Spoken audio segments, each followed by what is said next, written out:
नमस्कार विद्यार्थियों, एक बार फिर मेरे YouTube channel BEd classes by Sunita Chouksey में आपका स्वागत है। हम अध्ययन कर रहे थे भाषा और संस्कृति पर, जो कि फाउंडेशन ग्रुप का सब्जेक्ट है बीए बीएससी सभी विद्यार्थियों के लिए। तो आइए फर्स्ट यूनिट से हम देखते हैं शतरंज के खिलाड़ी पढ़ने वाले हैं। आज कहानी शतरंज के खिलाड़ी, जो कि मुंशी प्रेमचंद द्वारा रचित है, इसे हम अध्ययन करने जा रहे हैं। तो मोस्ट इम्पॉर्टेंट पॉइंट्स को हम एलोबरेट कर रहे हैं। मुंशी प्रेमचंद जी का जन्म सन 1880 में वाराणसी जिले के लहमी ग्राम में हुआ था। 31 जुलाई 1880 को मुंशी प्रेमचंद का जन्म वाराणसी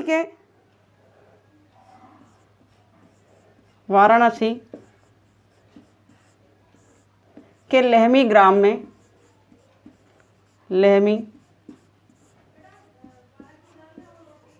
में सन 1880 में हुआ था। हमने देखा 31 जुलाई 1880 में हुआ था। प्रश्न पूछा जाता है एग्जाम में, मुंशी प्रेमचंद का जन्म कहाँ हुआ था।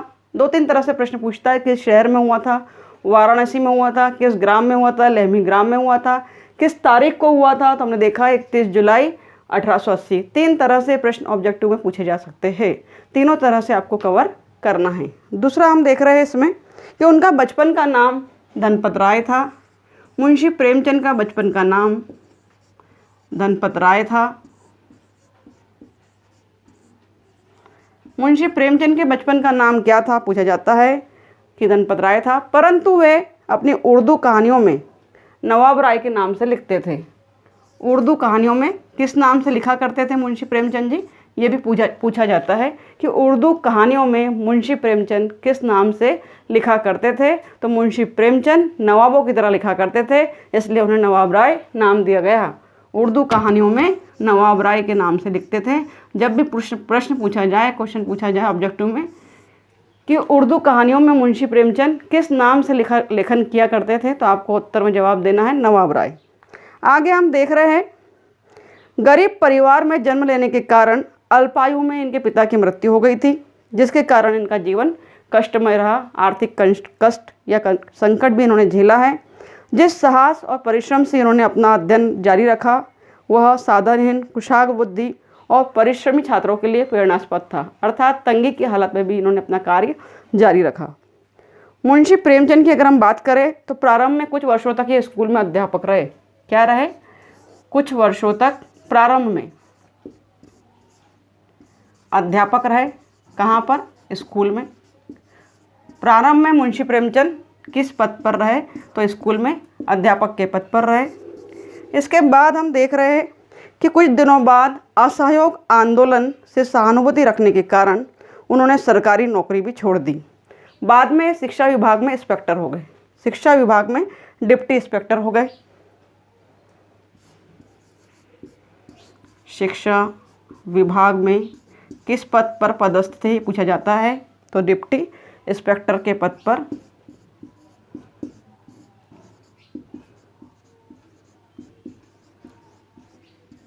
पदस्थ रहे। इसके बाद हम देखने जा रहे हैं, उन्होंने कई पत्र पत्रिकाओं में संपादन किया। मुंशी प्रेमचंद को चूँकि लेखन का शौक था, इसलिए उन्होंने अपने लेखन के माध्यम से लेखन क्षेत्र में विकास करते हुए कई पत्र पत्रिकाओं का लेखन किया और अपना खुद का एक प्रेस भी खोला। याद रखेंगे आप कि उन्होंने अपना खुद का प्रेस भी स्थापित किया था तथा हंस नामक पत्रिका निकाली। उन्होंने अपना जब प्रेस स्थापित किया तो सबसे पहले कौन सी पत्रिका निकाली? हंस पत्रिका निकाली। देखते हैं आगे कुछ महत्वपूर्ण बिंदुओं को। भाषा की अगर बात करें तो मुंशी प्रेमचंद से उर्दू से हिंदी में आए थे, अतः उनकी भाषा में उर्दू की लोकोक्ति और मुहावरों का प्रयोग होता है। अब लोकोक्ति क्या होती है? जो लोक में प्रचलित हो उसे लोकोक्ति कहते हैं, और मुहावरा जो वाक्य का अंग होता है। इस प्रकार उन्होंने अपनी भाषा में उर्दू का प्रयोग तो किया ही, साथ ही साथ तत्सम तद्भव शब्दों का भी प्रयोग कई उनकी भाषाओं में पाया जाता है। आइए देखते हैं उनका साहित्यिक परिचय। तो साहित्यिक परिचय में मुंशी प्रेमचंद जी ने 1 दर्जन उपन्यास और 300 कहानियों की रचना की। 1 दर्जन उपन्यास लगभग इन्होंने लिखे। कितने? 1 दर्जन।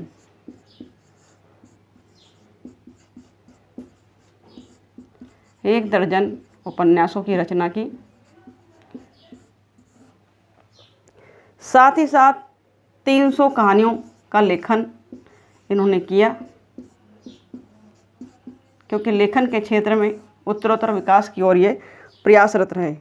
उसके बाद उन्होंने माधुरी एवं मर्यादा नामक पत्रिकाओं का संपादन भी किया।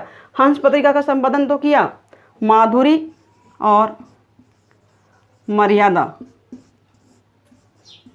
माधुरी और मर्यादा नामक पुस्तकों का भी संपादन मुंशी प्रेमचंद द्वारा किया गया था। मोस्ट इम्पॉर्टेंट है, पूछता है ज़रूर एग्ज़ाम में।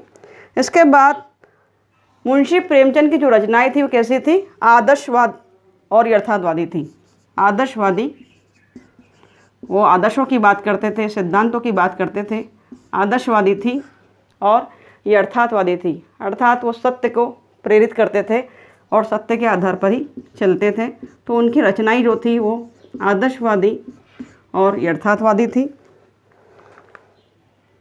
समाज सुधार और राष्ट्रीयता, समाज सुधार, राष्ट्रीयता उनकी कहानियों में, उनके लेखन में अधिकतर दृष्टिगोचर होता था और वही उनके लेखन में हमें दृष्टिगत मिलता है। रचनाओं की अगर बात करें तो आइए हम रचनाओं पर चर्चा करेंगे। इसके बाद हम देखने जा रहे हैं मुंशी प्रेमचंद जी की रचनाएं। आइए देखते हैं उनकी प्रसिद्ध रचनाएं कौन कौन सी है।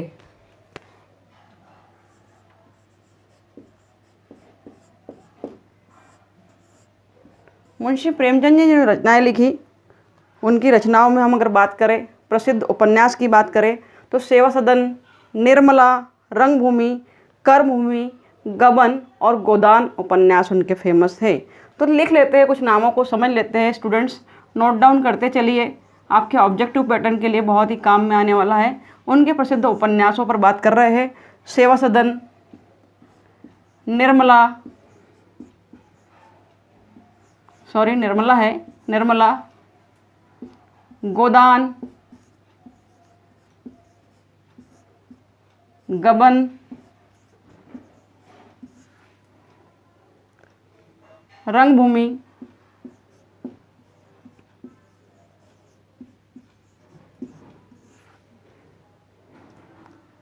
आदि इनके प्रसिद्ध उपन्यास हैं। इनकी साहित्यिक रचनाओं पर बात कर रहे हैं तो पहले, सबसे पहले जो हमने देखा है वो हम उपन्यासों पर बात कर रहे थे। क्या है ये? उनके प्रसिद्ध उपन्यास। कोई भी एक उपन्यास का नाम दे देगा और पूछा जाएगा कि उनके प्रसिद्ध उपन्यास में से कौन सा है। अगर आपने पढ़े हैं तो आप ऑब्जेक्टिव में सही निशान लगाकर आएंगे। आगे हम देखते हैं कि उनकी कहानियों का विशाल संग्रह, जो उनकी कहानियाँ हैं, उन्होंने जो कहानियाँ लिखी है,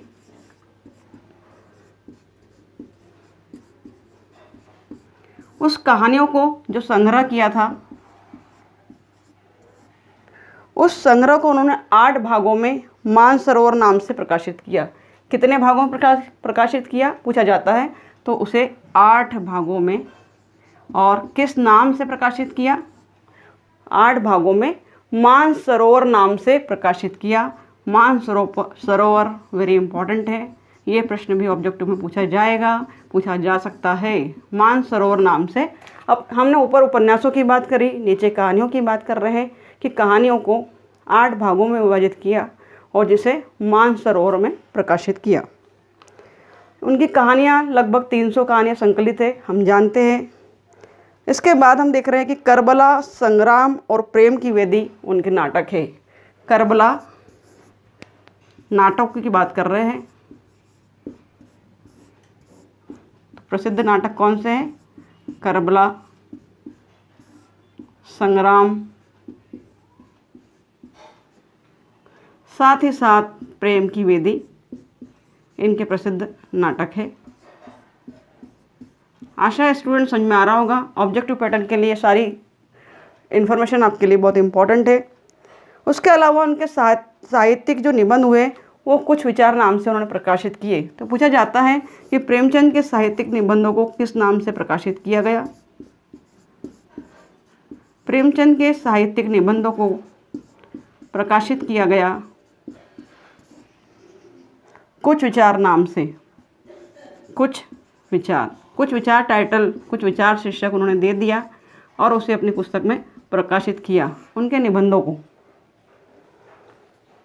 फिर हम बात कर रहे हैं कि मुंशी प्रेमचंद के उपन्यासों में, कहानियों में अधिकतर अलंकारिता का प्रयोग है, अलंकारों का प्रयोग है ही है, विद्यमान है।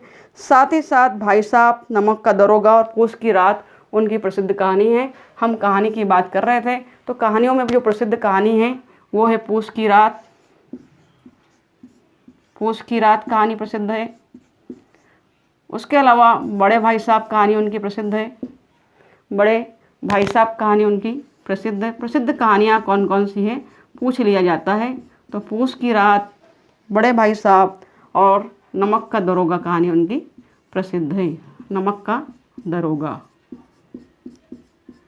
प्रेमचंद जी के परिचय पर संक्षिप्त चर्चा हम करने जा रहे हैं।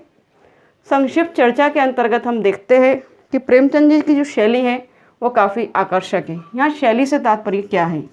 यहाँ शैली से तात्पर्य है उनकी भाषा शैली, जो कि काफ़ी आकर्षक है।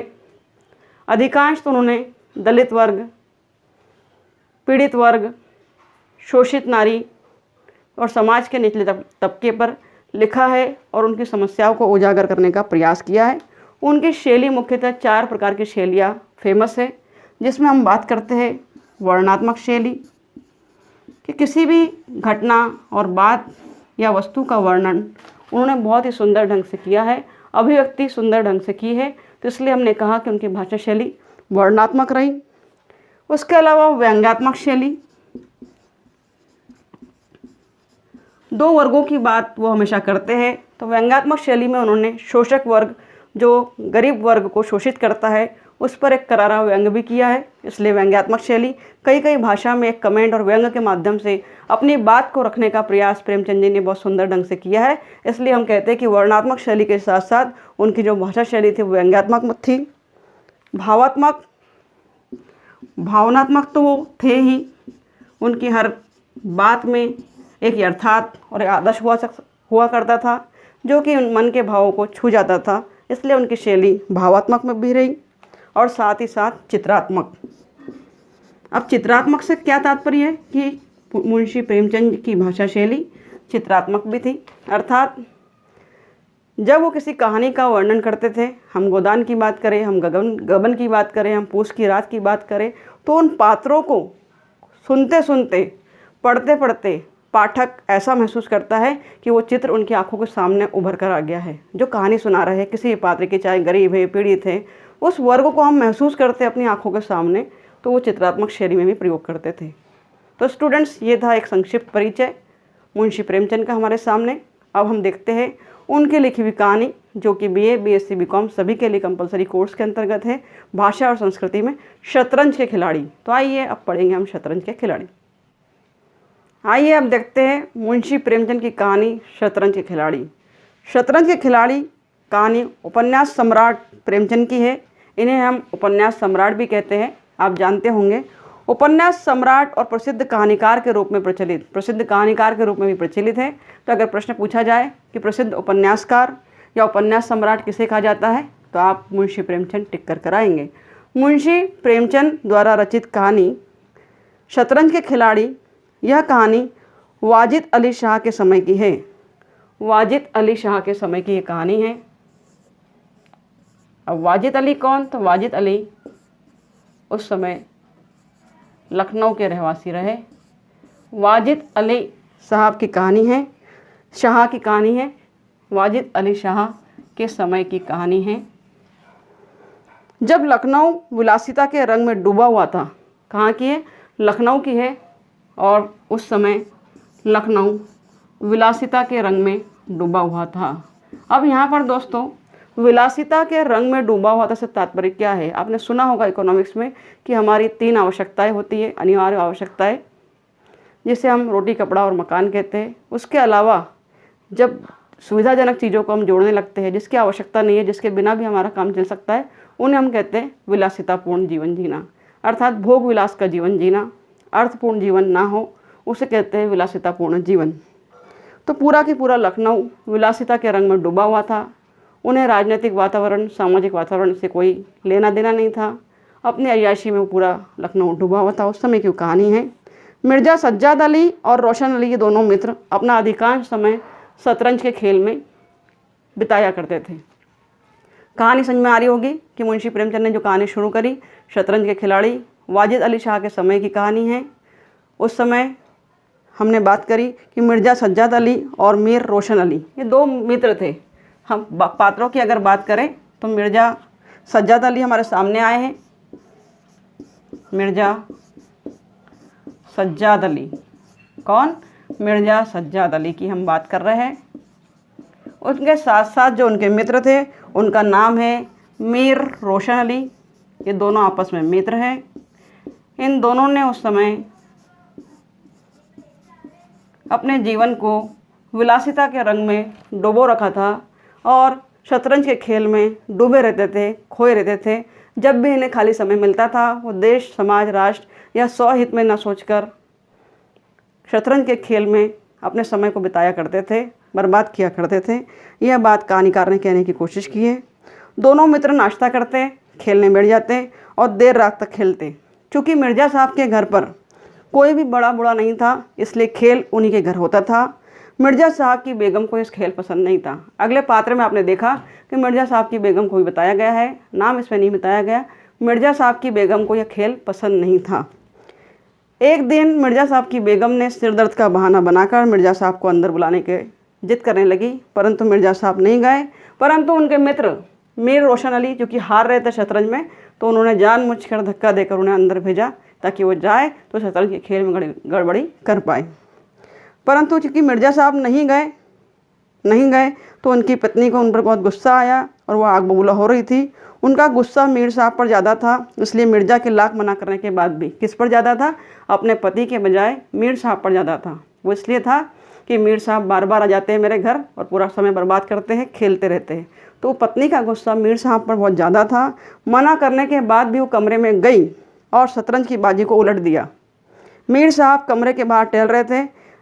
पत्नी का ऐसा रंग देखकर वो भाग खड़े हुए।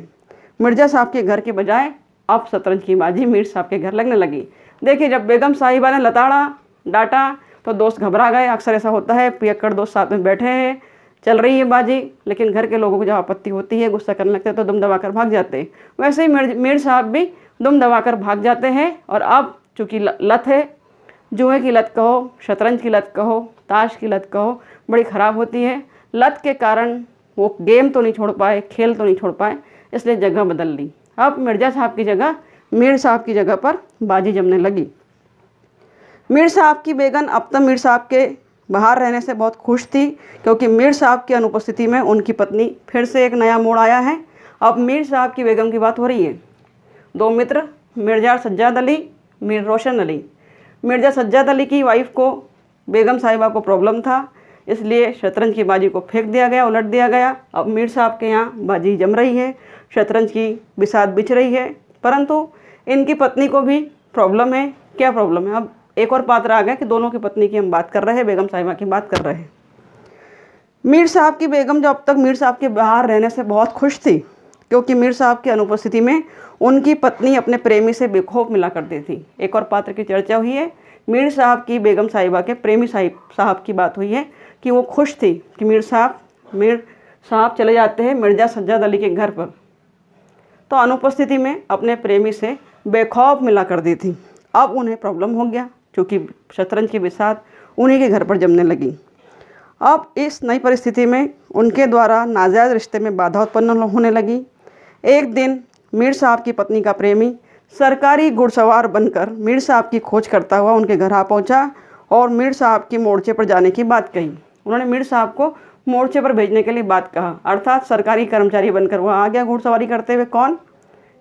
मीर रोशन अली की बेगम साहिबा के प्रेमी आ जाते हैं। तो इस तरह उन्हें मोर्चे पर भेज दिया जाता है मीर अली को। इतना सुनकर मीर साहब के होश उड़ जाते हैं कि मुझे भेजने की बात की जा रही है, भेज दिया जाएगा। अब अगले दिन से शतरंज की बाजी गोमती नदी के किनारे लगने लगी। देखिए, दोनों हैं पात्र कहानी के।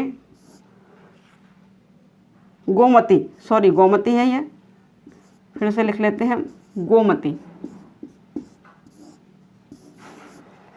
अपने कर्तव्य बोझ से मुख मोड़ते हुए शतरंज की बाजी वहाँ से हटाकर दूसरे दोस्त के यहाँ, दूसरे दोस्त से हटाकर किसी और स्थान पर गोमती नदी के किनारे लगने लगी।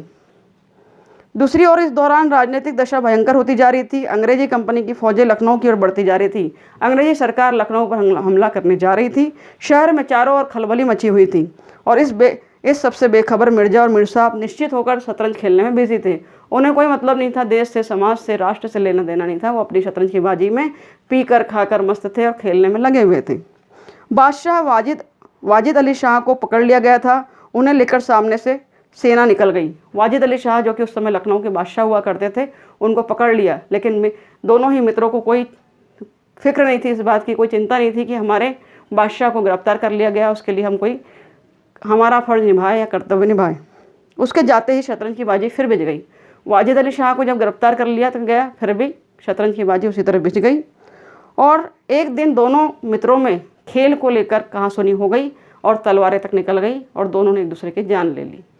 ये कहानी का सारांश मित्रों आपके सामने प्रस्तुत था।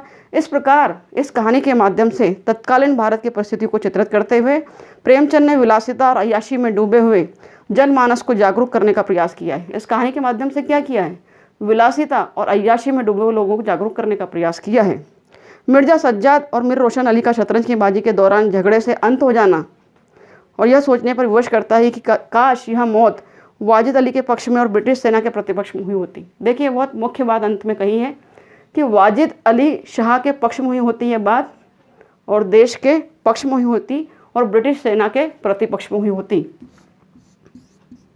तो हमारा मनुष्य धर्म सार्थक होता।